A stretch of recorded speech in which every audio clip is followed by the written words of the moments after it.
There are a few definitions I want to clarify right here. You will see and hear the term "in the driving zone" throughout this production. This term refers to someone who is paying 100% attention and is completely focused on driving while driving. No distractions at all. They are in the driving zone. I never use the word accident when talking about traffic collisions and crashes. Many driver education experts don't use it either. Most people associate the word accident with something happening by chance.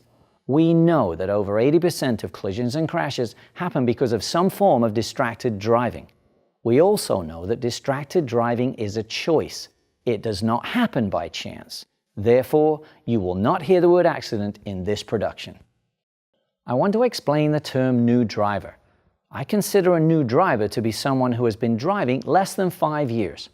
I do this because all the statistics and research point to the first 5 years of driving as being the most dangerous.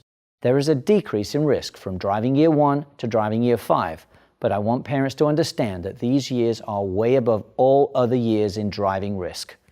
This is due mainly to ongoing brain and decision-making development, lack of driving experience and skills, and lack of miles driven. I use the term distracted driving. I need to clarify this term because there are certainly a lot of different definitions floating around. Using a smartphone while driving is obviously a distraction, as your eyes and mind are not paying full attention to the task of driving. But there is a huge focus by government and media outlets on texting as if it's the only driving distraction, and this is just wrong. We know there are thousands of different functions for smartphones and smart devices. Looking at or typing anything on a smartphone while driving is a dangerous and needless distraction. Another confusing problem for parents can be in the statistics released for distracted driving. Firstly, statistics of any kind for this did not even exist before 2005, and we know distracted driving was causing collisions and crashes way before that. Also, what is reported as distracted driving in statistical data is not consistent. For example, fatigue or someone falling asleep while driving is separated from distracted driving in some statistical reports and not separated in others. I don't separate them here. Let me explain why. If a vehicle runs a red light or comes into your lane, you don't care if the driver is texting, asleep, or drunk. You only care about seeing their vehicle early enough to make the necessary moves so that they don't hit you.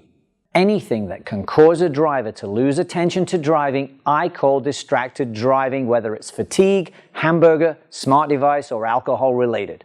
I'm certainly not the only one who makes this distinction. Many driver education teachers do the same thing.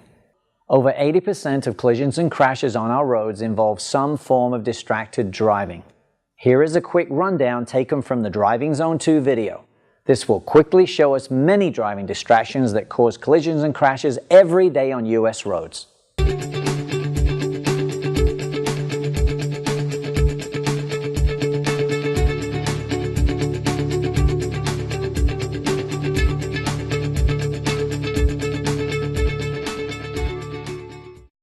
It's just staggering how many driving distractions are out there on the roads. Believe me, that certainly wasn't a complete list. Knowing about distracted driving research and seeing PSAs such as Wake Up can be enough for some parents to permanently change to safer driving habits.